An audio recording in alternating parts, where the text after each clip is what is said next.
Hello everybody, welcome to my YouTube channel. I hope you're enjoying parts of, well, the entire White Zulu autobiography which I wrote. And last week I gave you my heritage on my mother's side. We've just uploaded my heritage on my father's side, and this is chapter 3. How my grandfather met my grandmother. Grandpa Allen Ross, as a rancher working alongside his father on Onverwacht, was a restless young man and loved to ride over to parties and dances at neighboring farms. He became the original DJ, as he had a gift for music and played the piano by ear. He could pick up a tune if somebody whistled it, or if he heard a gramophone record play. So he was invited to all the dances. Grandpa, and often any of his brothers who might be visiting home as well as any sisters he had, most of them ended up marrying local young Mackenzie farmers, also of direct Scottish descent, would roll their dance clothes up carefully, Zulu fashion, so they wouldn't crease, and put them into their saddlebags. Then they would up at first light and ride for a day to a neighboring farm, where the dance was to be held. There they would meet cousins and friends and, with Grandpa at the piano, dance the whole night.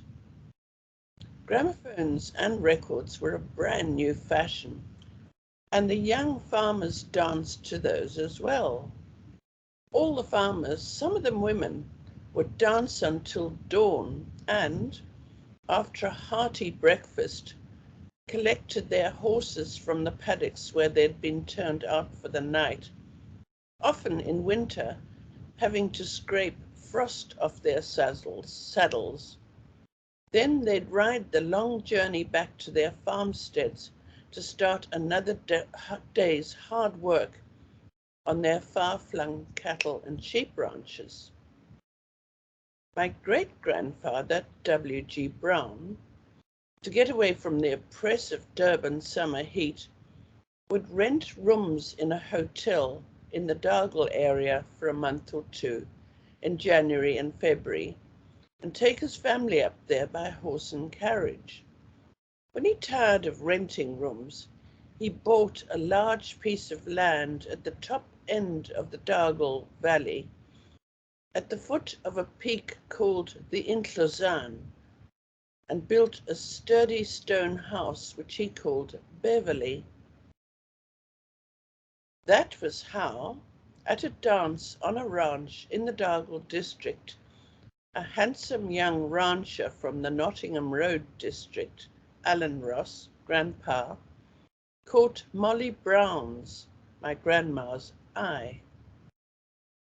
They were married with a lavish wedding reception at Montreal, W.G.'s house in Durban.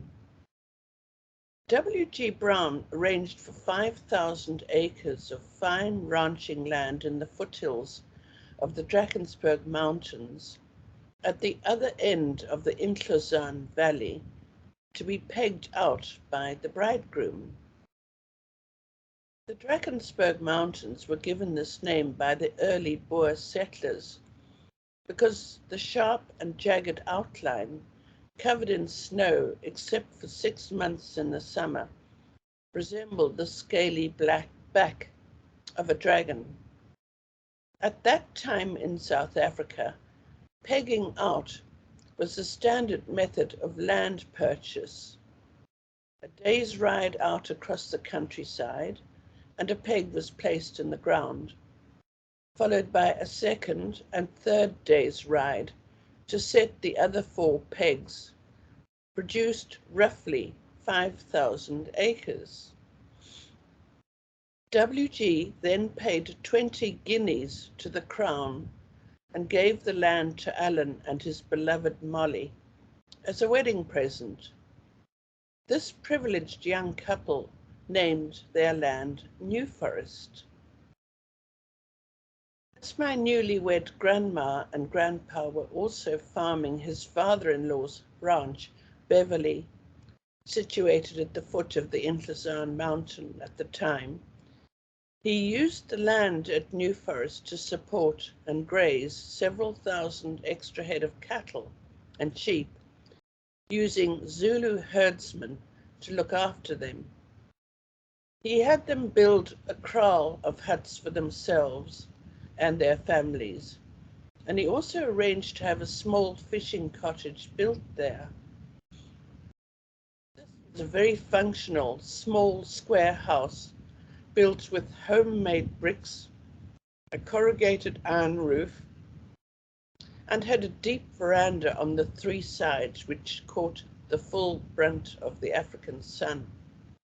The kitchen was a Dover stove on the open back veranda, and the dwelling was perfect for Grandpa to be able to go over there with Molly and spend a few nights, seeing to his stock, as well as enjoying the magnificent trout fishing the Umgeni River offers.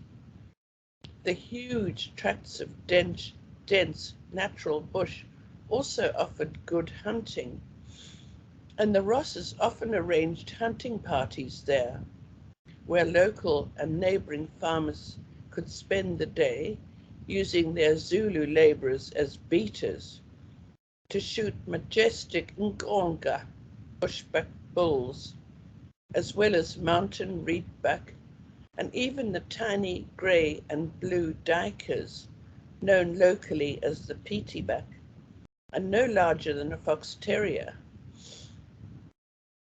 Dad was born in 1915 in his grandparents' house, Manaltree, in Durban, and his sister Josephine was born there in 1918. His parents lived and farmed at Beverley until 1925, and when Dad was 10 years old, they moved to New Forest. By the time of the outbreak of the Second World War, Grandpa and his Zulu farm labourers had built additions to the original fishing cottage by enclosing half the back stoop to make a kitchen and adding bedrooms to both sides of the main part, which is now the sitting room. Grandpa also tacked a small bathroom onto the end of the back veranda, because before that all they had was a long drop outside. Dad had already acquired his pilot's license and had enlisted to fly Maryland bombers for the South African Air Force. Sorry, I've got a cold and I just need to do that. I do apologize. And at the end of the war, arrived back with his new bride to claim his farm, New Forest, which he had somehow inherited directly from his mother Molly, before she died shortly after the war, aged in her late 40s. I never knew her. She died before I was born, in fact before any of my sisters were born. This mystery as to why WG bought New Forest in Molly's name, so that she held all the title deeds rather than her husband, has never been discussed or cleared up. Though Grandpa, with my gradually ailing grandmother, had gamely and very successfully run New Forest with its 5,000-acre sheep and cattle ranch throughout the Second World War, he never got any thanks, recognition, or appreciation from Dad, even though he'd made huge improvements to the place by building vast thatched outbuildings, a working water mill, and carved a road into the steep hillside, which would allow ox wagons and then eventually the jeep to get up to the top part, which held the majority of the best grazing on the plateau. Now that part is my background today. That's a shot taken from the top of the Drinkop, and it stretches right to the distance where the InHlosane Mountain lies. And as you notice, there's no sign of human habitation anywhere to be seen. And right up to the near horizon is all our land. Since he'd now been disinherited, Grandpa discreetly moved into a small cottage in Fort Nottingham, about 12 miles away, married a mature lady I only ever knew as Val, and lived out their days in peace and quiet together. Beverly was sold, and the money invested in adding onto the house at New Forest, as well as buying more livestock. Dad had no more to do with his father, other than to allow Mum to invite him and Val over for afternoon tea with us on the occasional Sunday. It all seemed very strange to me to treat one's father effectively as an unpaid farm manager and then dismiss him without any thanks or acknowledgement. Homestead. The farmhouse at New Forest, which began as the single-room fishing shack Grandpa had built, and which is now the sitting room, perches on a slope with its back against a steep mountain. Halfway down a long, deep, forested green valley, which has been carved over millennia by the Mgeni River, which flows from the base of the Drinkop, which is the mountain in my background, the rocks, into a flay, a marshy plateau, on the furthest northern boundary of the farm, high up in the foothills of the Drakensberg Mountains. Tall, cone-shaped peak with a rock-covered tip, the InHlosane, which means maiden's breast, stands guard at the north end of the valley, the end peak of a range of mountains which forms an escarpment all the way down the valley to where Beverly lies. This ends with the larger peak, the InHlosane, which means woman's breast. Our homestead, New Forest, nestles into the foot of that same range, called the InHlosane Range. In typical South African white settler style, the farmhouse is built of timber cut from the forest, with a steeply pitched corrugated iron roof that extends over huge, deep verandas on the front and back, so as to cool and shade the rooms. To the right of the sitting room is a big dining room with a heavy stinkwood chest of drawers taking up one wall, a fireplace, and a long stinkwood sideboard alongside the opposite wall. Stinkwood is a rich-looking, dark, heavy wood and was cut from the bush in front of the house.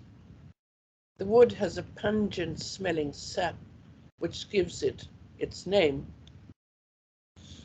We had a long stinkwood French polished table, which seated 8.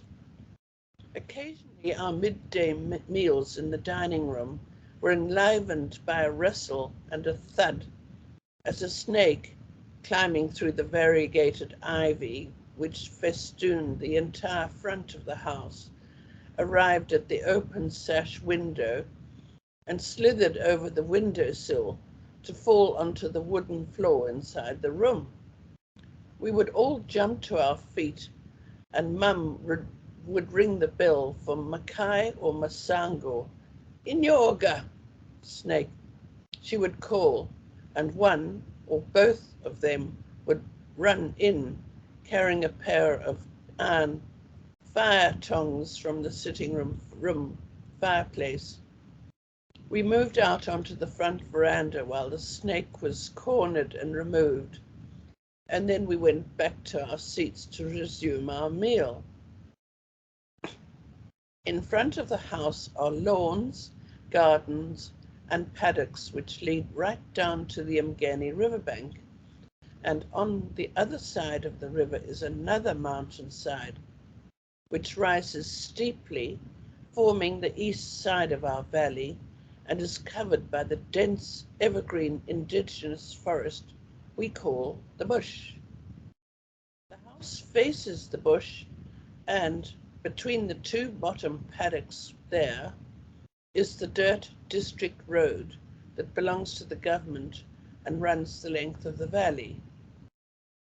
Early on, my grandmother Molly planted a thick May hedge to block out the sight of the road, even though the only people who used it were the nuns from the Roman Catholic convent at Mgeni Port, and a few Zulus on foot, bicycles, or horseback.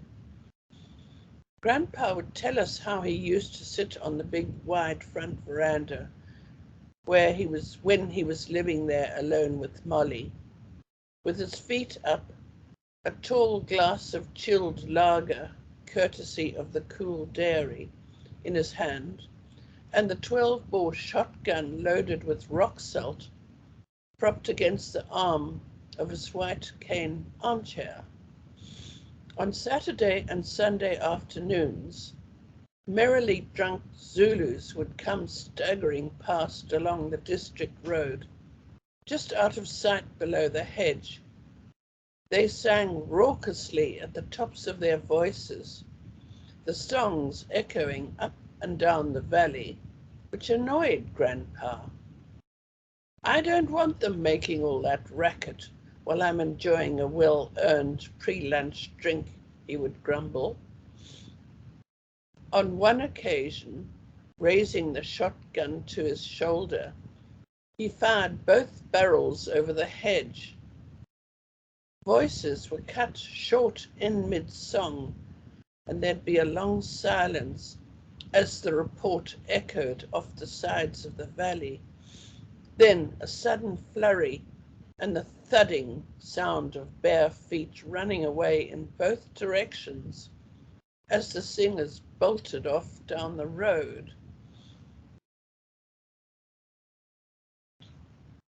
I beg your pardon. After which there was terrified shrieking and howling at a safe distance from the house, and Grandpa took a satisfied swig from his glass. "That'll teach them to disturb my peace," he'd say. Sometimes we all heard singing throughout the night as Zulu passers-by walked along the road in the pitch dark. "They sing because they're frightened," explained Grandpa.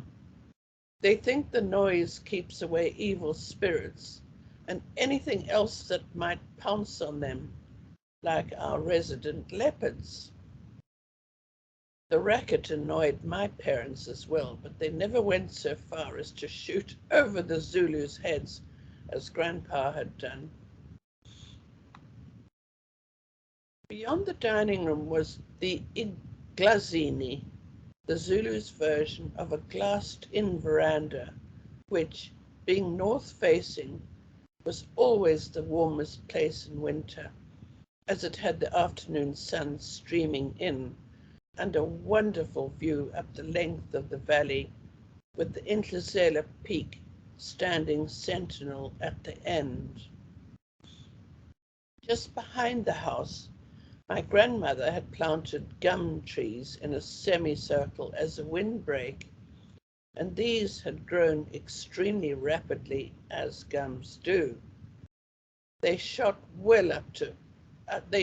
up to well over several hundred feet high, from where they loomed towering over the house, rustling their dangling, dry, pungently eucalyptus-scented pale bluish-green leaves in the very slightest of breezes.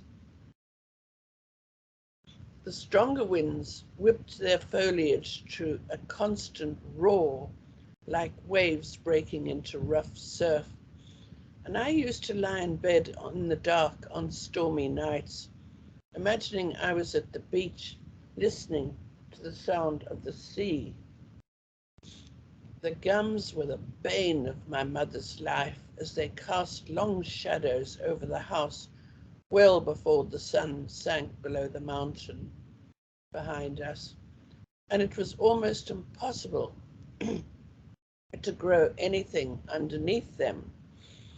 Their pungent sap drives off any other plant competition, and they are so enormous and thirsty that no other plants could survive in their vicinity. The gums also shed long strips of cardboard-like grey bark that dropped all year round onto the sparse kikuyu lawns, which my mother had managed to coax out of the dusty, eucalyptus-saturated soil beneath the trees. A big storm or high winds, their bark and leaves would lay scattered all over the garden, forcing her to take her team of Zulu garden women off more important jobs to rake up the debris. Bloody gums, she would mutter almost every day.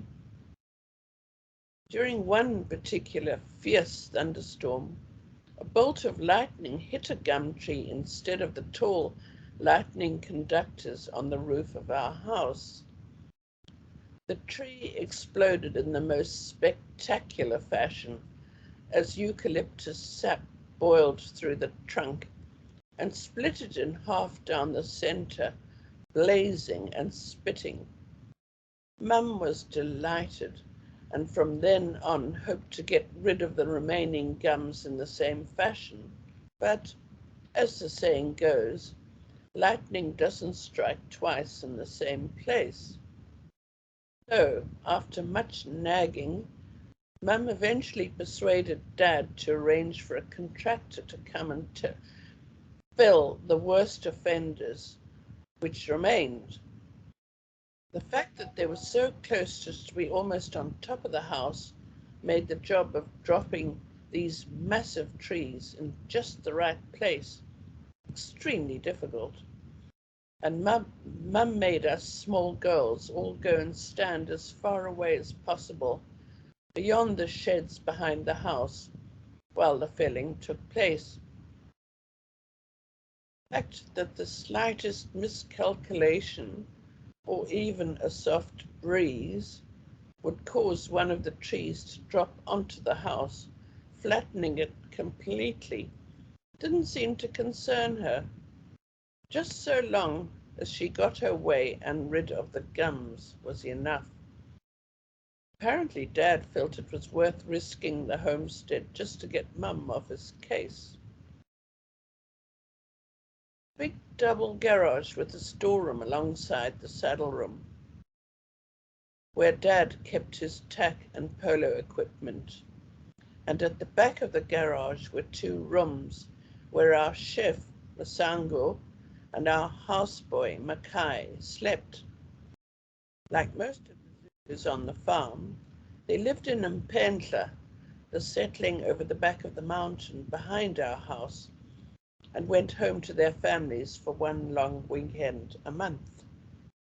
Next to the servants' room was another storeroom in which farm rations, sacks of government subsidized sugar and mealie meal were locked up, and there was an open workshop with a big vise and a huge anvil in an open lean-to against the storeroom.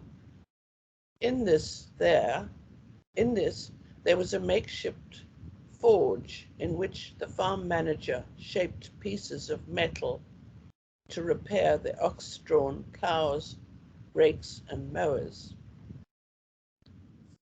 Buildings such as our dairy and laundry, and all the round huts in which the Zulu lived, were made of wattle and daub and were thatched in their traditional way. They stood at the very feet of the gum trees to take advantage of their cool shade. Just behind the kitchen There was a wooden generator hut on stilts, which housed the enormous, oily, black Lister diesel generator, which provided electricity for the house until Eskom, the National Electricity Supply Commission, brought mains electricity to the house in the 1930s. However, we kept the generator operational because our mains electricity could always go down for several days at a time after a thunderstorm or even big winds blew down the power lines. Stables with a very high-pitched thatch roof were built behind the garage and had about 6 or 7 loose boxes in which the polo ponies stood every winter night, blankets on and contentedly munching warm scalded oats. Snug and cozy, they were sheltered from the frost which settled everywhere at night. The grooms let them out as soon as the sun came over the bush-covered mountains, melting the frost within minutes, and the ponies galloped, kicking and cavorting, to their green winter kikuyu grazing in paddocks near the house. Sadly, one night in 1960, the massive thatched stable roof caught fire and burnt it and its big adjacent shearing shed to the ground. The horses were out to summer grass at the time, and although my father didn't have the stables rebuilt, he had a corrugated iron roof put over the shell of what had been the shearing shed, and much later parked his tractors there. Farmstead and our dogs. There were always dogs on the farm. When Mum and Dad first arrived on the farm, they brought 2 of the most incongruous pets, for them anyway, a Pekingese called Fenny-Roo and a Siamese cat. And then, before I was born, Dad bred pointers. He had a lovely kennel and run built for them. It was a long, whitewashed, waist-high building with about 6 arched doorways and a deep thatched roof. I could crawl into each separate section and lie down with the puppies in their soft, warm, straw-filled, and of course, flea-ridden sack beds. We always had pointers, and after Grandpa died in 1962, his pointer Spot. When she was about 12, my oldest sister Nicolette was given a puppy, a golden cocker spaniel, and about as brainless as dogs come. She named him Mups. When I was about 7, on coming home from a cattle sale, Dad told me to go and look in the office. It was lunchtime, and I went in there to find a small bundle of fluff in a cardboard box on the grass mat in front of his desk. He was a cross between a Pekingese and a Pomeranian, and we called him Pitts. He was my dog, and a better dog I couldn't have had. He was a constant and devoted companion, small as he was. His character was such that he immediately became the top dog among our pack of 3. At that stage, we were down to 1 pointer, Grandpa's Spot, Mups, and they submitted to Pitts, as he had brains enough for the 3 of them. Whenever the baboons came into the garden, it was Pitts who tore after them, barking in his high-pitched, squeaky little yap, sending the others off. He could be apparently fast asleep at my feet while I read a book, curled up in a cane armchair on the front veranda, just out of reach of the baking heat of the morning sun. Suddenly, he would take off, yipping furiously, and race down to the May hedge. And there would be an explosion of grey furry bodies as the troop bolted from the long grass into the paddock below the garden. He'd chase the entire lot, 80 or more of them, across the field, and he was so small that he disappeared completely in the long grass. All I could see was the troop bolting back down to the river, and Pitz's progress given away by the waving of grass stems as he tore after them. I don't know what the baboons thought he was, but they never turned on him. They could so easily have done it too and torn him to pieces without hesitation, as they did to some of the dogs in the pack that came with the baboon boy, the local baboon pest control man. But in Pitz's case, they always ran away from him as fast as they could, and he often managed to tree the entire troop, circling them on the ground underneath, growling, and with his hackles raised, waiting for one of us to come and finish them off. Another of Pitz's favourite activities was pig weighing. When Mum's pigs were ready for sale, she'd have them weighed. This involved a hessian sack, a scale with a hook on it hung from a gum tree branch near the pigsty, and the pigs.